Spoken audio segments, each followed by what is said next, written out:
As a boy, looking out from my father's castle, I thought the sun could never set on the north, so vast did it seem. Part of me still does. The north is by far the largest of the 7 kingdoms, and can fit the other 6 inside it. Not that the others care. Cold and damp. That's how the southerners see the north. But without the cold, a man can't appreciate the fire in his hearth. Without the rain, a man can't appreciate the roof over his head. Let the south have its sun, flowers and affectations. We northerners have home. Mine was once Winterfell, the ancient seat of my father's family, House Stark, who have ruled the north since the first men and were once the kings of winter. Growing up, Lady Catelyn made sure I knew I wasn't a Stark, no matter how much blood I shared with her true-born children. But where their name rules over the north, mine is the north. Snow. Our land stretches from the wall down to the neck, a narrow land that divides us from the rest of Westeros. Legend has it that the children of the forest flooded it in their war against the first men. If that's true, every Northman owes them a debt of gratitude. The swamps of the neck are as good as the wall for keeping out unwelcome armies. And if the swamps don't deter you, the Crannog men should. Small, shy people who rarely leave those swamps, and who follow House Reed, the gatekeepers of the north, and among the most important and loyal bannermen of House Stark. Also a bit strange. I heard their oath of fealty once as a child. It's like no other lords, ancient and dark. They swear by earth and water, by bronze and iron, and by ice and fire. Where House Reed holds the gate to the north, House Manderley holds the port, White Harbour, the closest thing to a southern city we have, governed by the closest thing to a southern family we have. Generations ago, the Manderleys were driven from the Reach, but the Starks gave them their land in return for fealty. Now White Harbour is the richest city of the north, and the Manderleys the richest family. Not in gold and silver like their southern counterparts, but in fish, grain, and trade. As for the other great northern houses, the Starks brought them into the fold during the Age of Heroes. A Stark wrestled an Ironborn for Bear Island and gave it to the Mormonts. A Stark granted a keep and land to a younger son, Carlon, in return for putting down a rebellion. His family then grew up into the Karstarks. Starks fought the wildlings and their kings beyond the wall beside the Umbers of Last Hearth, thus earning their fealty. Boltons. Back then they were the bane of the north. A few were even rumoured to wear their enemies' flayed skins as cloaks. But after centuries of war, they too bent the knee.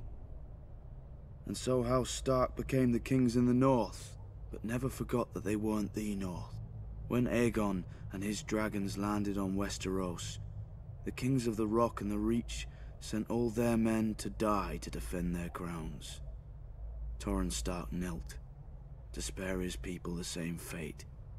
He placed duty above pride, just as my brothers in the Night's Watch had done for thousands of years at the Wall. Many think of it as the end of the world, but it's not. I've seen how the land stretches much farther than any man knows, into the land of always winter where the White Walkers came from during the long night. After the first men and the children of the forest beat them back, Brandon the Builder raised the wall and set up the Night's Watch to guard the realms of men. He gave us our oath, our castles and the gift, the lands behind the wall whose farmers and crops sustain us. Southerners may now mock my black brothers as thieves, rapers and worse, and not without cause. But the North remembers why we are there, and if we fall, the South will get a very harsh and very cold reminder.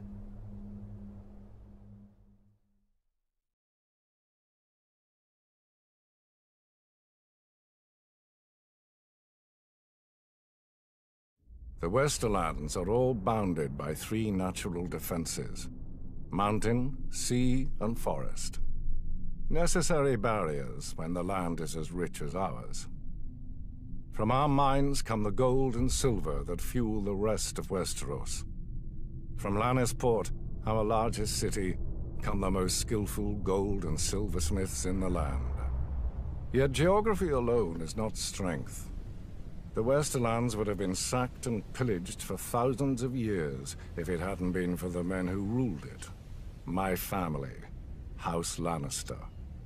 According to legend, we trace our descent to Lan the Clever, a trickster of the Dawn Age, who swindled the Casterlys out of Casterly Rock, their ancient castle. A childish story, but not without merit. One, a mind can and should be a weapon in a man's arsenal. Two, Lan must have been clever enough not to rely solely on his wits. After all, where today is House Casterly. Three, by keeping the Casterly name on the castle, Lan reminded the world of the price of getting in his way. The Rains ignored all these lessons. Not content with being the second richest family, they sought to challenge the first, mine. My father had put up with their insults and disrespect. When I came of age, I led our army to teach them what they should have known. Some people say I was too harsh, that eradicating every member of their family was not necessary. But now, there are no bannermen as loyal to their lord as the Westerlands to us. If any lord bridles at our authority, I have only to send a singer with a harp, and he falls back into line. Because I will not have our lords squabble amongst themselves, like the lords of the Riverlands, or hide in their castles like the lords of the Vale, each of our bannermen contributes a unique skill that furthers the whole of the Westerlands. House Clegane, because every lord needs a beast from time to time. Sir Gregor strikes terror into the hearts of our enemies, and our friends. So too does his disappointing brother Sandor, the traitor. House Payne, who provides us loyal servants. Sir Ilyn Payne was once captain of my household guard, until the Mad King heard him boast that I ran the Seven Kingdoms, which I did. The Mad King tore out Sir Ilyn's tongue, making him especially well-suited to later become the King's Justice. Apparently these days, a younger Payne also serves my degenerate son, Tyrion. House Lefford, who guards the Golden Tooth, the eastern pass through the mountains and the all-too-frequent chaos of the Seven Kingdoms. Though after Robb Stark's recent incursions, perhaps we need a new gatekeeper. Fools look at the Westerlands and see gold. Fools see our wealth and call it strength. Gold is just another rock. The Westerlands are strong because of House Lannister. From strong leadership comes unity. From unity comes power.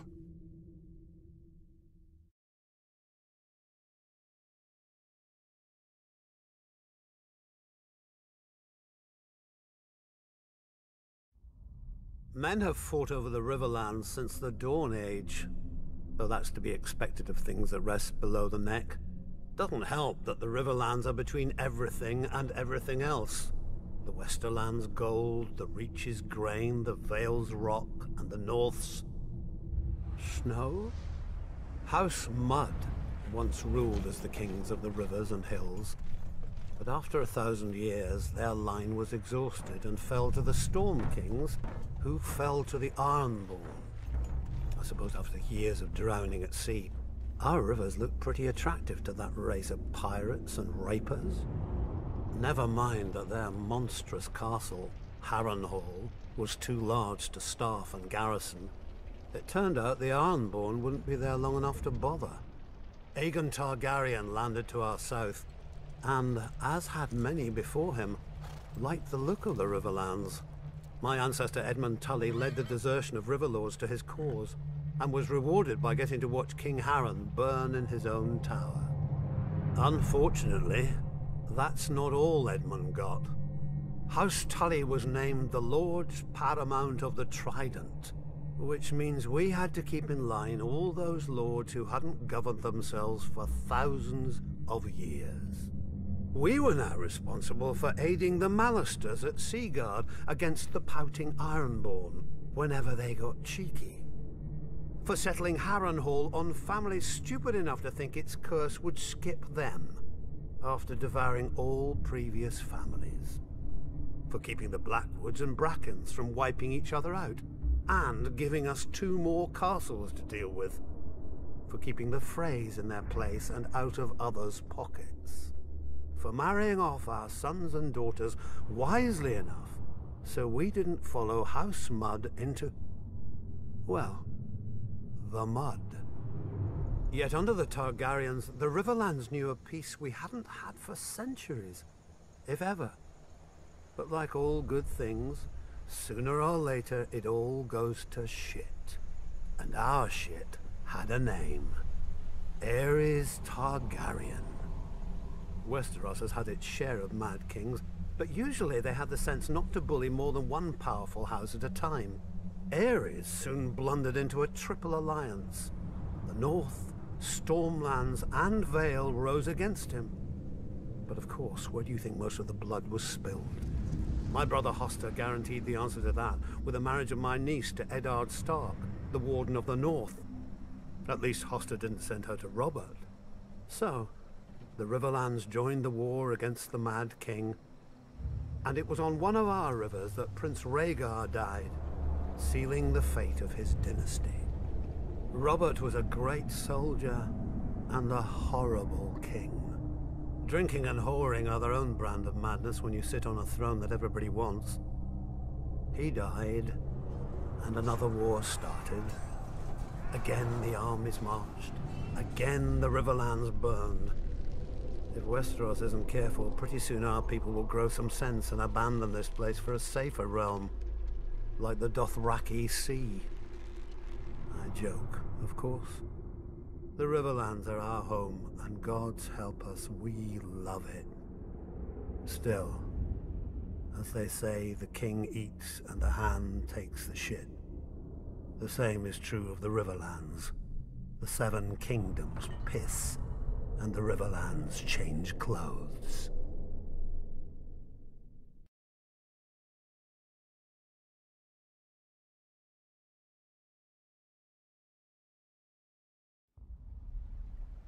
Tarth has lulled many a novice sailor into complacency.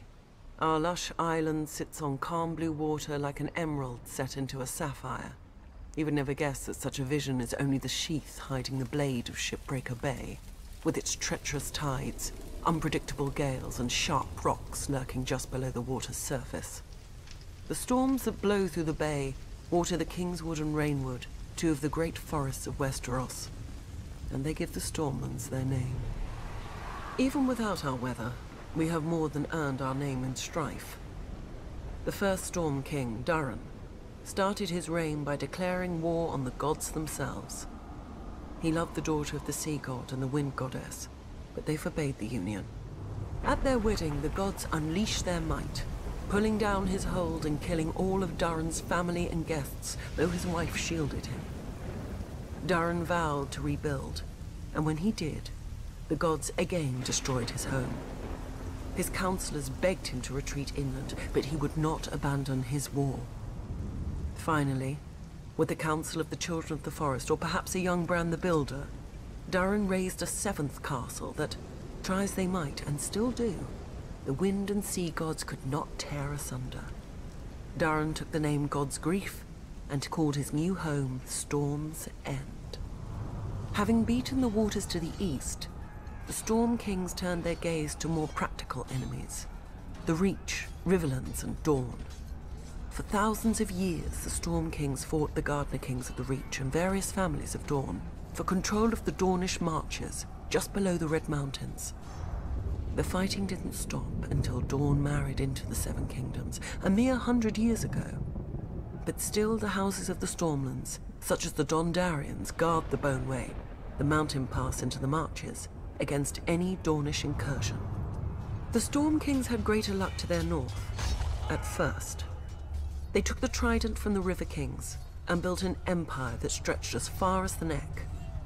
But then the Ironborn swarmed out of their islands and pushed the Storm Kings out of the Riverlands. No doubt the Ironborn intended to expand their empire into the Stormlands. Before they had a chance, Aegon Targaryen landed with his dragons. While Aegon burned the kings of the Iron Islands, the Rock and the Reach, his fiercest commander and rumoured bastard brother, Orys Baratheon, set out to subdue the Stormlands. No matter how fierce a warrior he was, no one could have envied his task. Storm's End had seen thousands of years of war and never fallen. But Argilac, the Storm King, chose not to barricade himself behind its walls, and gave Orys the battle he must have hoped for. Orys slew Argilac, and took Argilac's castle, kingdom, daughter, sigil, and house words. House Baratheon became the Lord of the Stormlands. Targaryen rule quieted the Stormlands for the most part, until Robert rebelled against the Mad King. His first challenge came not from the crown, but from his own bannermen, who tried to join forces against him. Robert struck first, defeating 3 armies in a single day at Summerhall. The victory cemented Robert's control of the Stormlands, and he was able to march on the Reach and Riverlands with no enemy to his rear. Yet not all of Robert's bannermen sided with him. Sir Barristan the Bold came from the Stormlands, but as the pre-eminent member of Aerys Kingsguard and greatest knight in the realm, Sir Barristan remained loyal. After Robert's decisive victory on the Trident, Robert sent his own maester to care for his countryman Sir Barristan, who had suffered grievous wounds whilst fighting so hard to kill him. Later, when the Kingslayer betrayed Aerys, Robert pardoned Sir Barristan, and even took him onto his own Kingsguard. When Robert lifted Mace Tyrell's ill-managed siege of Storm's End and returned to his ancestral home, he realized the dream of all the Stormlords before him, to rule the 7 kingdoms. Then Robert died, and his brother Stannis killed their other brother, the noble King Renly, with black magic. Now the Stormlands again live up to their name, with so many houses burnt on the Blackwater and others currying favour with the Lannisters to seize the survivors' lands. Renly could have saved us. If only I could have saved him. But I will teach Stannis a lesson he should have learnt growing up in the Stormlands. As lightning gives way to thunder, so too must murder lead to vengeance.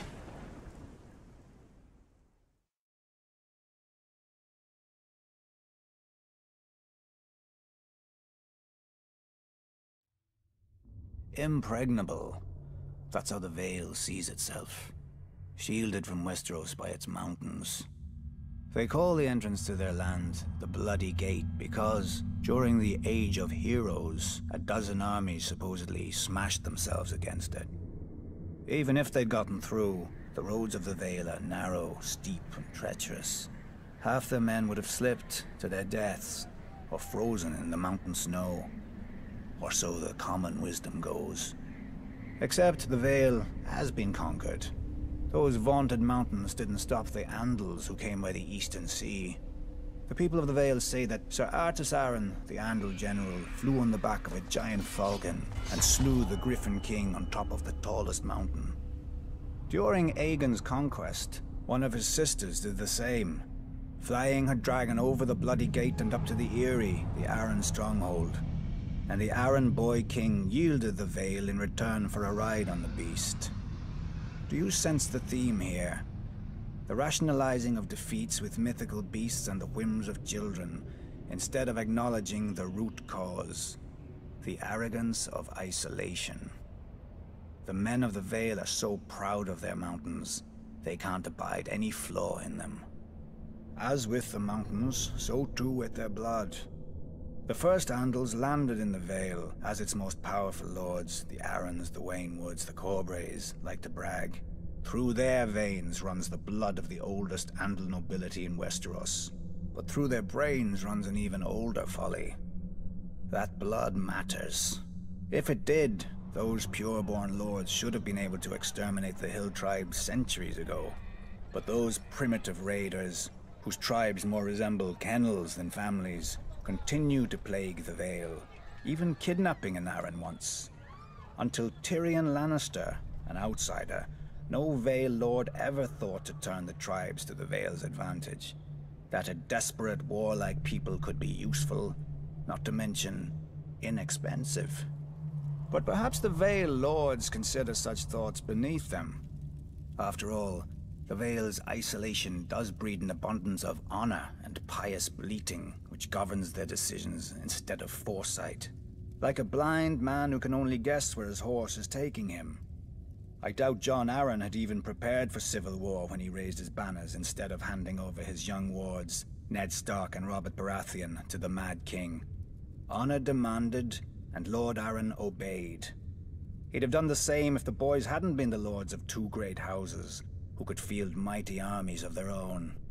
But perhaps I give him too little credit. After all, if the war went against them, only Lord Arryn had a nice, impregnable castle to retreat into, and he was wise enough to take poor Lysa Tully into his bed to win the Riverlands as allies. Jon Arryn won, then Jon Arryn died. Wisely, the Vale stayed out of all the ensuing chaos. Its crops did not burn or wither in the fields from lack of men to tend them. Its strength was not drained by forced marches to futile skirmishes. In the Vale, life proceeds as it always has. Calm, proud. A world of high honor undisturbed by armies and men of low birth, but high ambition. Impregnable.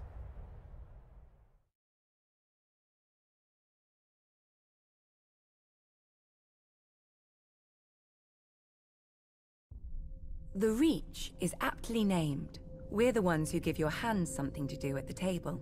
As the most fertile region of the Seven Kingdoms, we grow the lion's share of the grains and fruit that feed this country. Especially now, since the rebels have burned down the other fields. Thankfully, House Tyrell is here to do its duty to the crown and keep the capital from starvation.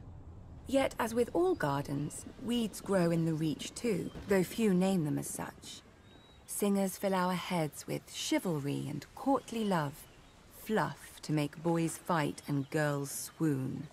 Oh, the songs are good enough for a pleasure barge down the Manda. They give pleasure to the common people and harmony to the realm.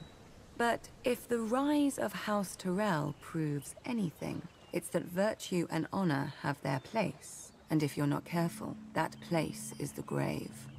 Unlike the Lannisters, Starks, and Arryns, we were never kings in our own right. House Gardener ruled the Reach since the Dawn Age, and we were their stewards. While they warred to enrich their already rich domain, we managed their castle of Highgarden. But then Aegon Targaryen landed with his dragons. Nobody knows why the Gardener King took the field against him. Anyone could see that a man who grows flowers should beware a man who grows fire-breathing monsters. But maybe it wasn't wholly his idea. Maybe someone whispered in his ear about all the face he'd lose with the other 6 kings if he stayed home. The rest is history. The last Gardener King lost his face, along with his body, and his steward Harlan Tyrell promptly yielded Highgarden to Aegon. My grandmother swears that Harlan was like most of our men and grew up banging steel together too loudly for a thought to penetrate. But luckily, his wife had better sense. Whatever the case, in return for Harlan's show of sense, Aegon proclaimed House Tyrell the Lords of the Reach and Wardens of the South, passing over all the other houses with better claims. House Hightower, who were kings before the Andals came, their seat is the oldest city in Westeros. They call it Old Town. Wealthy, proud, and solitary, there have been Hightowers who wouldn't come down from their great lighthouse for decades. Its name, fittingly, is the Hightower. House Florent, who had actual blood ties to the Gardeners.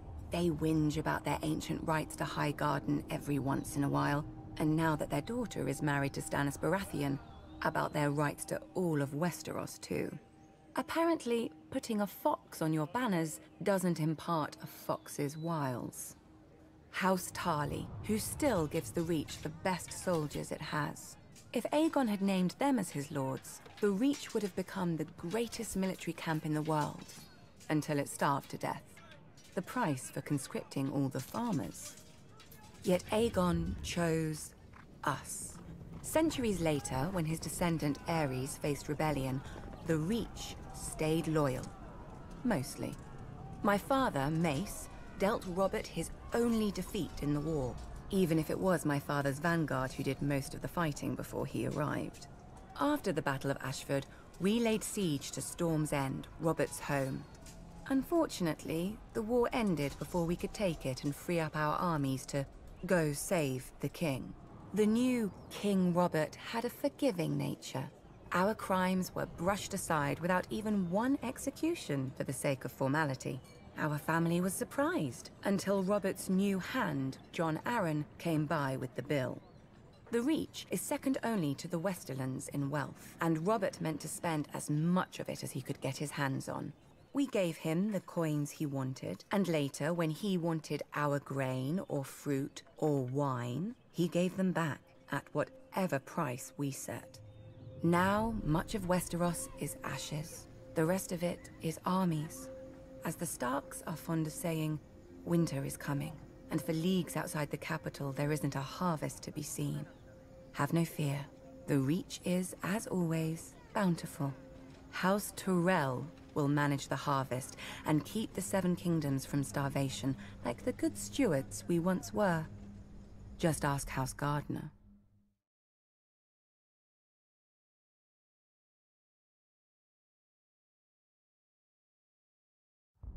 When the Doom claimed Valyria, the great freehold fractured into warring cities and upstart nations, ripe for the taking. Out of these swarmed the Dothraki, the horse lords of the plains who feared only defeat and dragons. And now the dragons were all gone. Under the great Khal Temu, they sacked and burnt every town and city in their path. No army could stand against them, because the Dothraki do not stand. The horse lords do not draw up battle lines or hide behind shield walls or lair themselves in armor. The Dothraki charge. Their blades are more scythe than sword, the better to cull the infantry ranks without breaking stride. Even their archers fire from horseback so that advancing or retreating, the arrows never cease. To the Dothraki, a man who does not ride is no man at all, without honor or pride. When the city of Quohor realized Khal Temu was coming, they strengthened their walls, doubled their own guards, and hired 2 full companies of sellswords. The Dothraki were used to glorified farmers with spears. Quohor would show them a proper army, with mounted and armored cavalry to match the Horde's own. As an afterthought, the city leaders sent an envoy to Astapor to buy Unsullied. The slavers had always claimed that the Unsullied were the great Giscari legions come again. Few cared. The dragon-burned ruins of Old Gis were a stark reminder that the age of the foot soldier was over. The envoy had his orders, however, and quickly bought 3,000 Unsullied for the long march back. For Unsullied do not ride. But while they marched, Khal Temu arrived at Quohor. I can imagine how pleased the Khal was to finally face a challenge. By the end of the battle, crows and wolves feasted on what remained of Quohor's heavy horse. All the sellswords had fled. Quohor knew that the Dothraki would very soon break through the gates to rape, slave, and burn at their pleasure. Yet the next day, Khal Temu woke to find, before the gates, 3,000 eunuchs in formation, armed with only spears, shields, and spiked helms. The Unsullied had slipped past the Khal's army in the night while the Dothraki feasted. Khal Temu had many times their number and could easily have flanked the small force. But to the Dothraki, men on foot are fit only to be ridden down. 18 times the horse lords charged, and 18 times the Unsullied locked their shields, lowered their spears, and held the line against 20,000 Dothraki screamers. When the Khal's archers rained arrows on them, the Unsullied lifted their shields above their heads until the squall passed. And then they held the line. In the end, only 600 Unsullied remained, but more than 12,000 Dothraki lay dead, including Khal Temu and all his sons. The new Khal led the survivors past the city gates, where one by one, Each man cut off his braid and threw it down before the feet of the Unsullied, defeated and shamed forever.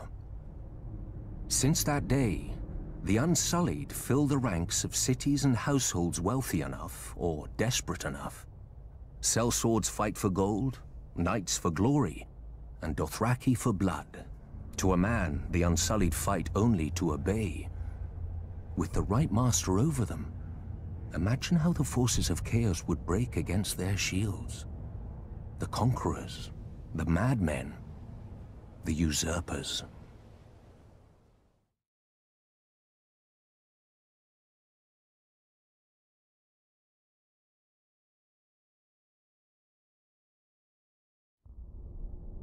Valyria was not the first to conquer the world.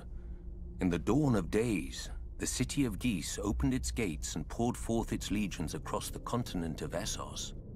With their lockstep discipline and absolute obedience, they ground entire nations beneath their boots and planted the harpy in every corner of the known world. What they didn't destroy, they chained. Slavery is as old as man, but until the Giscari, it was never an art. The slave lords grew rich and fat as pyramids were raised around them, pleasure houses were filled, and fighting pits were opened. Nobody remembers if the waters around Geese had names before the Empire, but ever since, we know them only as Slaver's Bay and the Gulf of Grief. Of Geese, however, nothing remains but ruins, where end all great civilizations. 5,000 years ago, Valyrian shepherds stumbled on strange eggs, and within a few generations, an upstart Valyrian freehold rose across the sea. 5 times did the Giscari contend with Valyria, and 5 times did they go down in defeat. For the freehold had dragons, and the Empire had none. The best of their legions burned, the others broke. The brick walls of Geese were pulled down, the streets and buildings turned to ash, and the very fields sown with salt, sulfur, and skulls. Yet the Empire was not wholly destroyed. Astapor, Yunkai, and Meereen, once lowly colonies along Slaver's Bay, survived, and even thrived. Valyria had watched the Giscari grow rich and powerful off the backs of conquered peoples, and now the self-styled freehold wanted its turn. While the Dragon Lords brought the world to heel, the slave markets of their former enemy never lacked for flesh. Lamenting the lost empire, the descendants of old Geese grew rich and fat. The doom fell on Valyria, and the Dothraki rose to pillage most of the continent at will. But gold-laden Astapor, Yunkai, and Meereen continue as they have for thousands of years, untouched. For even the Horse Lords understand what the Giscari taught Valyria so long ago. What good are slaves without slavers?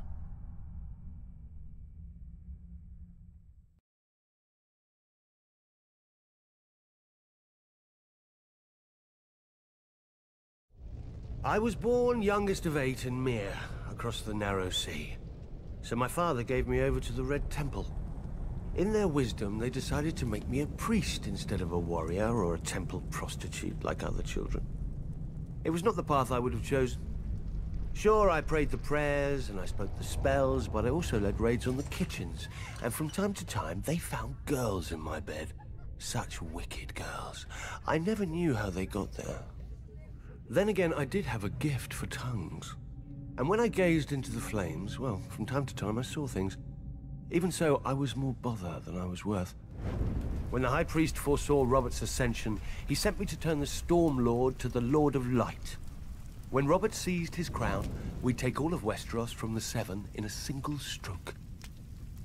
Perhaps they thought Robert would listen to a kindred spirit, or perhaps celibacy had addled the High Priest's brain. I didn't know, and didn't care. I was free. I did my duty as I saw it, drinking and whoring and waving my sword around. The only gods Robert cared about anyway. Years passed, Robert became king, I became a joke. We both became fat. I even won some glory in Greyjoy's rebellion, first through the breach and all that. It's amazing what boldness a full bladder can inspire.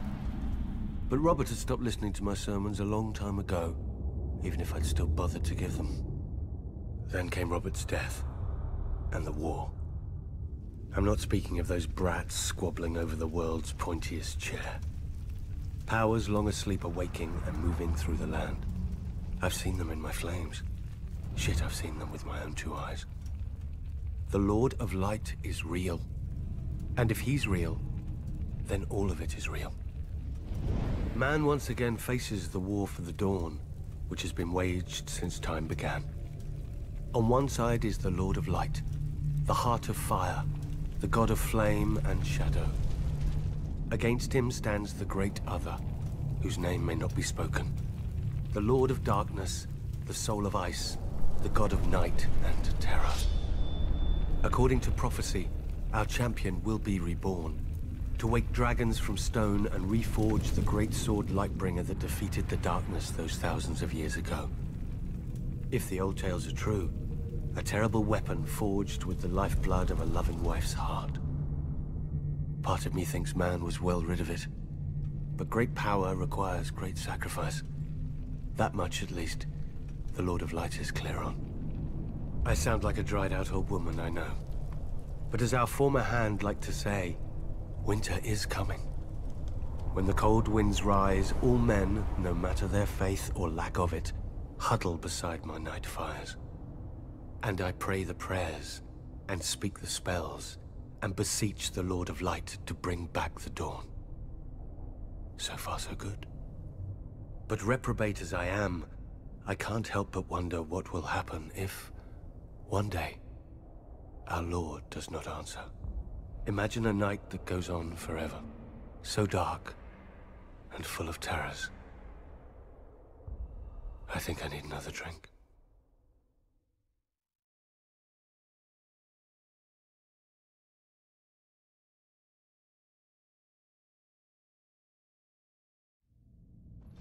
Mine. That's what the Red Keep is. The small folk say its color comes from the blood Aegon spilled to win his crown. Fools. Blood doesn't soak into stone, no matter how hard I try. Aegon built his castle of red rock to remind people of the fires he'd roasted his enemies in, so whenever King's Landing looked up, they'd see the price of defiance. He knew the first rule of kings. Only fear keeps men in line. Fear and punishment. A lesson he taught his son, Maegor. When the builders finally finished the Red Keep, Maegor executed them all to keep its secrets safe. Rumor has it, miles of hidden passageways run behind the walls and under the floors. One day I'll have to find them. Traitors and women work in shadows. A king has no need for secrecy. Now, people name Maegor the Cruel, but I doubt any dared in his day. His strength was all too rare in the degenerate Targaryen blood. The simpering Baelor the Blessed created the Maiden Vault to imprison his own sisters and save himself from carnal thoughts. Disgusting.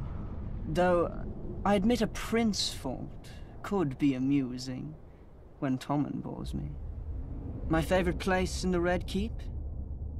There's so many.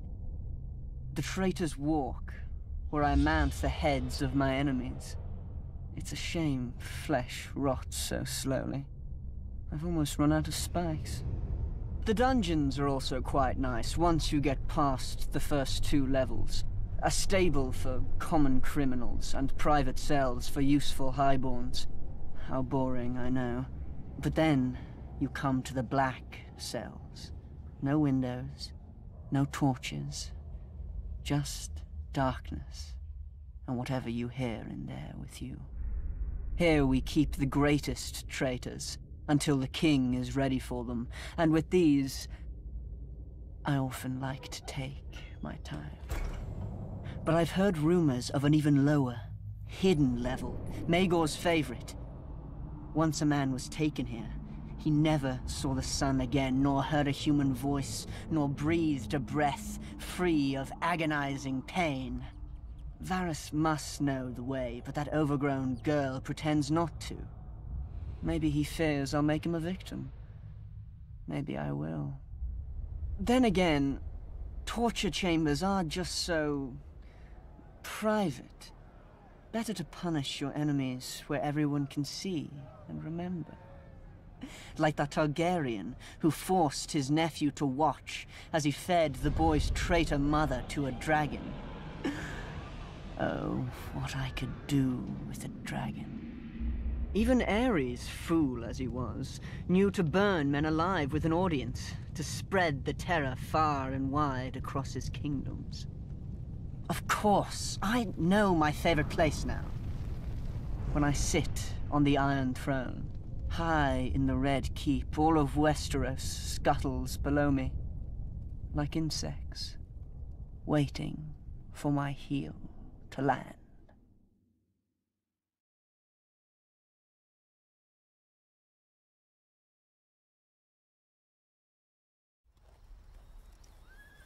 Growing up, my sister Sansa loved stories with princesses and knights, but I always wanted to be scared. When my turn came, I would ask old Nan to tell us of magic and monsters. Long ago, when the world was new, the children of the forest sang the song of the earth, and the earth listened. Magic was strong in those days, and the children could commune with all the beasts of the forest, streams and air. The greatest of them could even leave their bodies to hunt, swim, and fly in the skins of animals. They were the first wargs. Then, the first men came, with fire and sword. They burned the weirwoods and cut down the children. Calling on dark magic, the children raised the sea and shattered the land bridge that the first men had crossed into dawn. When that failed, the children brought down the hammer of waters upon the neck, flooding and transforming it into the bog it is today. After peace came, the two races shared the land and the children's gods for thousands of years. Now comes the good part. Nobody knows how or why, but the magic of the children began to emerge in men. Maybe one child in 1,000 would be born a warg. Fewer still would be born with the sight. Old Nan would not speak of it, and Maester Lewin never believed in it. But with it, the children could know of events far away and even those still to come.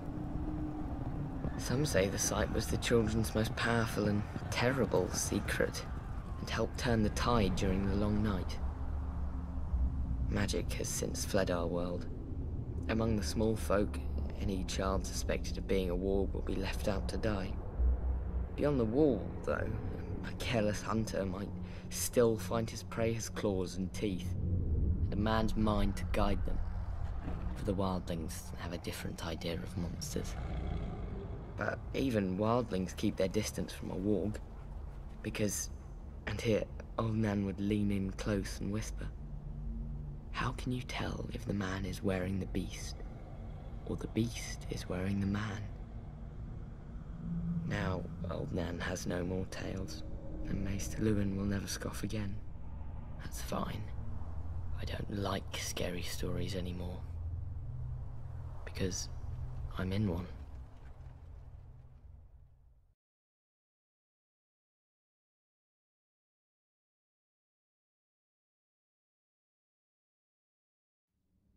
For 300 years, the Targaryen dynasty ruled Westeros.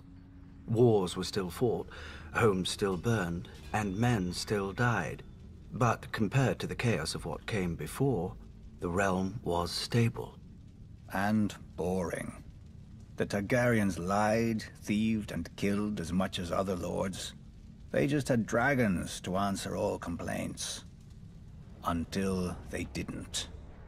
When the last dragon died, it was only a matter of time before the Targaryens followed. By only, you mean another century? Which they wasted trying to replace their lost advantage. Incinerating their own palaces to hatch dragon eggs, drinking wildfire to become dragons, And let's not forget the Mad King's favorite, burning men alive so he could pretend to be a dragon. We urged Aerys to pardon Brandon Stark. The boy had threatened Prince Rhaegar, but Rhaegar had stolen the boy's sister. And the boy was the eldest son of our Warden of the North. Who's the greater fool, a Mad King or the man who reasons with him? Aerys saw knives in every shadow. When you told him to treat the Starks with caution, you made him afraid.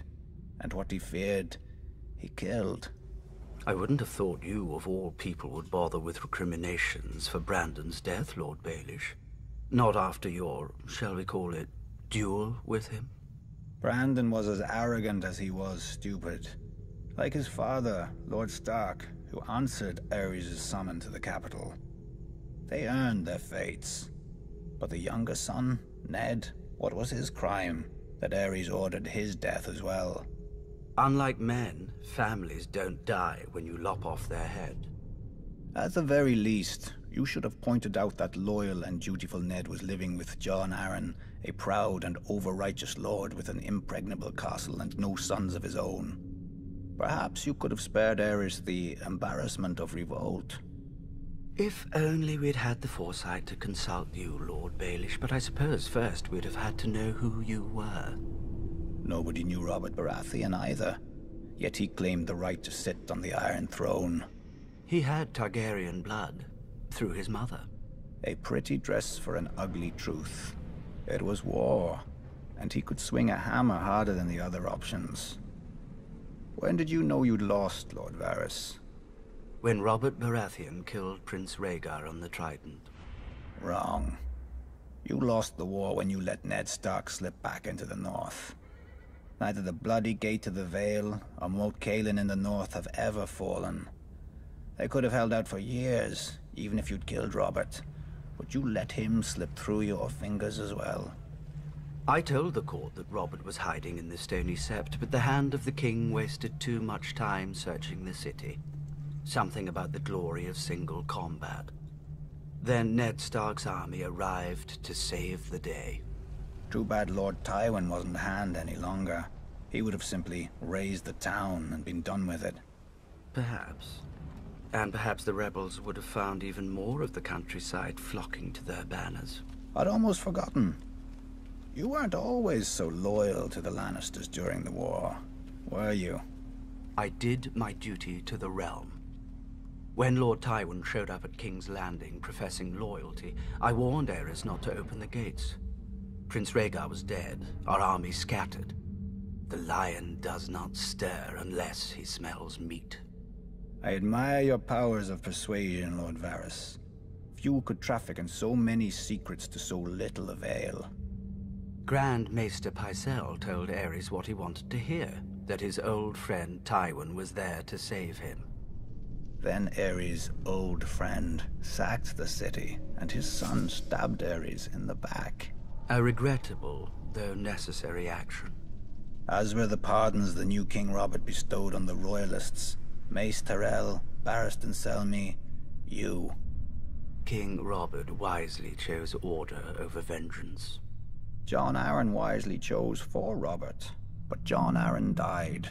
Then Robert, then Ned. So ended their glorious revolution. And Westeros has been burning ever since. Let it. How Targaryen of you. One of the mad ones. Fire turns even the proudest oaks to ash, leaving newer roots space to climb.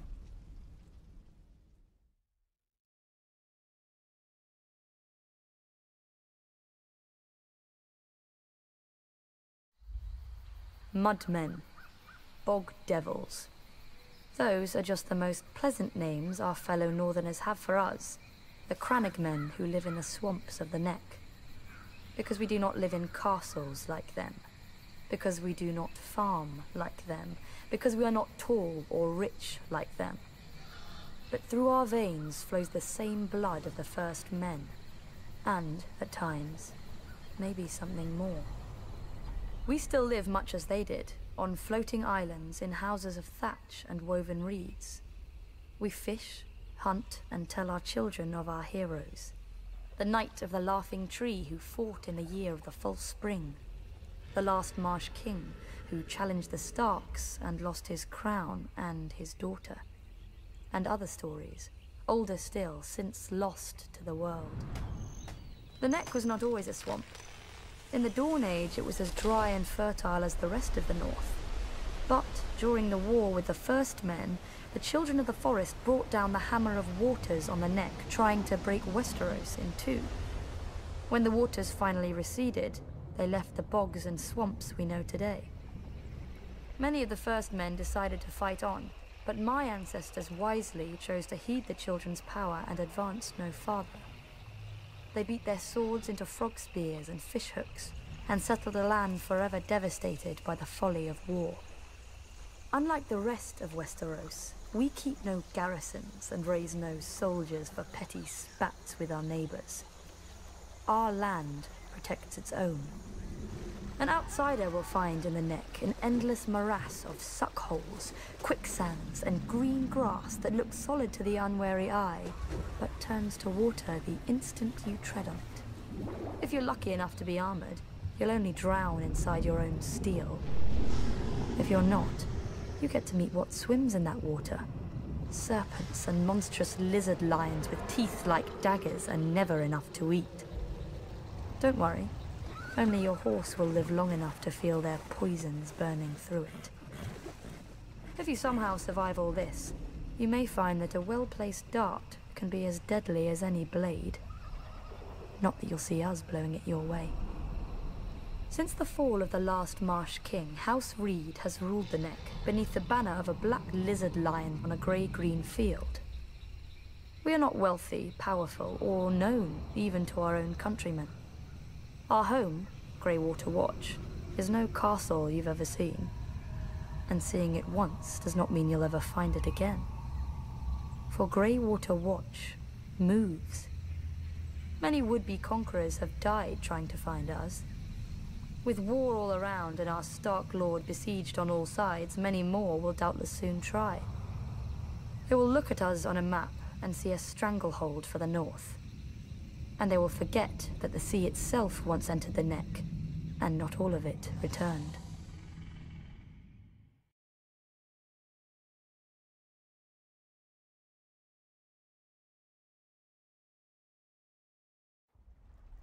Other houses chose dragons, krakens, and lions for their sigils. We Tullys took the trout, that most terrifying of fish, especially when it leaps out of the water. I suppose you don't have many options when you live in the Riverlands. Could have been worse. We could have been minnows or wheat. After all, we make a lot of it. Though our land doesn't get as fertile as ours just by water. The old River Kings, Storm Kings, and the Kings of the Rock spilled blood here for thousands of years, squabbling like children over a new toy, until the Ironborn came and spanked them with their axes. Under Harren the Black, their kingdom stretched all the way to the God's Eye, where they built the largest castle Westeros had ever seen. Maesters teach that Harren was a fool, but he had some sense. If you're going to enslave and torture an entire people, you best have thick walls to hide behind. But the very day the last stone was laid in Harrenhal, Aegon Targaryen landed in Westeros. As soon as he saw Aegon's host on the horizon, my ancestor Edmund led the mass desertion of Riverlords to Aegon's side. I doubt Harren even noticed. The problem with huge castles is they blind you to what's outside, both by their size and the arrogance they inspire. Not that the Ironborn ever lacked for that. They take pride in their ignorance of every trapping of civilization, though any baker could have told them that fire turns stone walls into an oven. And so Harren the Black finally lived up to his name, and the Riverlord swept the Ironborn back to the sea. In return for Edmund's service, House Tully was made Aegon's new Lord Paramount of the Trident, and all the other lords had to swear us fealty. But old habits die hard. The Riverlands are and always have been the middle child of Westeros, caught up in every fart from one lord at another. My ancestors knew that for the Tullys to survive, alliances must be made. Our trout has swum up so many rivers over the centuries and leapt onto so many plates that it's a wonder half the realm's sigils don't have fins by now. Thus, every Tully child is taught family, duty, honor. The Tully words, and pains in the Tully arse. When I returned from the War of the Ninepenny Kings, people called me Sir Brendan. But my older brother Hoster called me Engaged. A great match with a very rich house, to be sure. But I just fought and killed a great deal of men and had no desire to be told when and whom to marry. I broke ties with him, earning the name Blackfish along with my personal sigil, a much more intimidating black trout. I was too stubborn at the time to realize that while other houses fight with swords, House Tully fights with marriages. Then my niece Catelyn's betrothal to Brandon Stark drew us into the war against the Mad King, while my other niece Lysa's betrothal to Jon Arryn cemented the rebellion. If I'd have obeyed my older brother earlier, we'd have had the largest navy in Westeros with us then as well, and our victory would have been swift. Of course, I never mentioned this fact to my brother. He'd have taken it as an apology. My brother is dead now, and my nephew Edmure rules in Riverrun, God's help us. A trout that can't tell the worm from the hook. But he is a Tully, and he is unmarried, and there is a war. We all know how this story ends. Maybe she'll be beautiful. Maybe she'll be rich. As long as she brings swords and men to House Tully, she could look like the fish we hang all over Riverrun. He'll honor his duty to family and swallow it. One blackfish per family can be overlooked. Two, and we'd have to change all those pretty banners.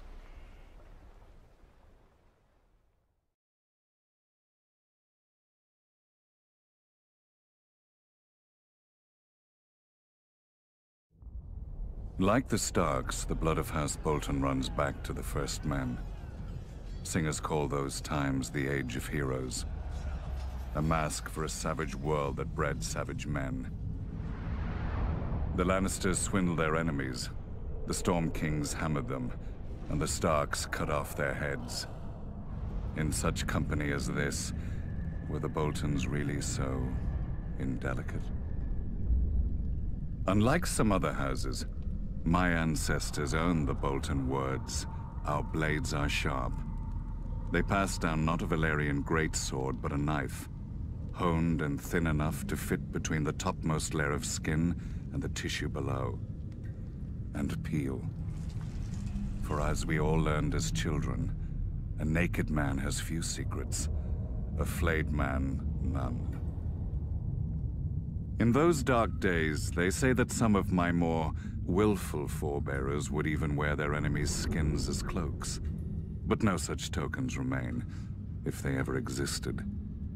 Certainly not hanging in some secret room in the Dreadfort, as old wives and fools insist.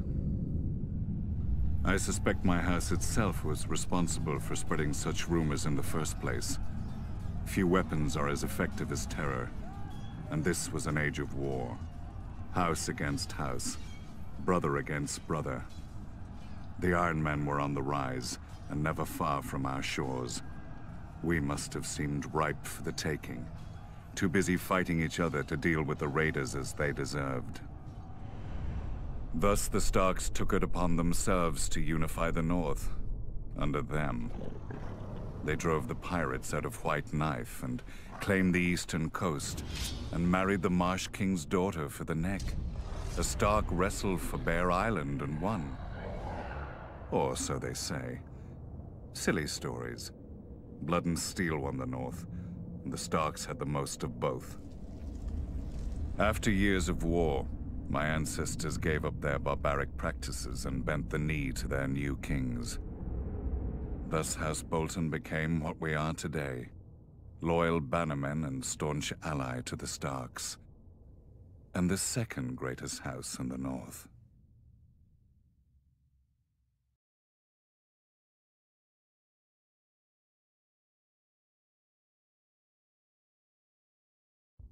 Some houses rise to power through strength, others through wealth. House Frey gained its title through cunning. Centuries ago, its founder looked at a map and noticed how the trident spears the neck, cutting off the north from the south. He realized that a river of gold would flow to the man who owned the right bridge across the water. It took the Freys 3 generations to complete their forefathers' vision. A massive arch of smooth grey rock, wide enough for 2 wagons to pass abreast. When they were done, they built high curtain walls, deep moats, and heavy gates to protect the approaches, and put up squat, ugly, formidable keeps on either bank. The Twins, commanding both road and river with arrow slits, murder holes, and portcullises. The Twins ensure that no one crosses without begging the Freys' leave and paying the Freys' toll. The plan worked. The family grew rich and powerful, exacting gold from lords, merchants, and poor farmers. A good thing too, given the number of Freys the bridge has to support. The current lord, Walder Frey, has seen over 90 name days and sired near as many children, true-born or otherwise. A shameful thing in any other lord, but Walder Frey possesses no shame. A dangerous thing for any other lord, but Walder Frey has no concern for heirs or fear of their impatience. Perhaps Lord Frey thinks to outlast them all. Given the infighting he encourages among them, perhaps he will. Whatever the case, House Frey does nothing so well as survive. When the Ironborn conquered and razed the Riverlands, the Freys hid in their castle. When Aegon and House Tully swept the Ironborn back to their islands, the Freys hid in their castle. When my ancestor demanded their allegiance as Aegon's new Lord Paramount of the Trident, the Freys bent the knee from their castle. Perhaps then we should not have been surprised when my father, Lord Hoster Tully, called his banners against the Mad King, and Lord Walder didn't answer. The Baratheons, Starks, Aarons, and Tullys, some of the oldest and greatest houses of Westeros, fought and bled for the cause of justice, while House Frey hid in its castle and waited. No doubt if Rhaegar had won at the Trident, Lord Walder would have given him safe passage into the north, to destroy the rest of my husband's northern army for a fair price. But Rhaegar fell, and lo and behold, the Frey army appeared to render aid to our already victorious forces. Many sniggered that Lord Walder had been waiting for his army to come of age, having fielded it out of his own breeches.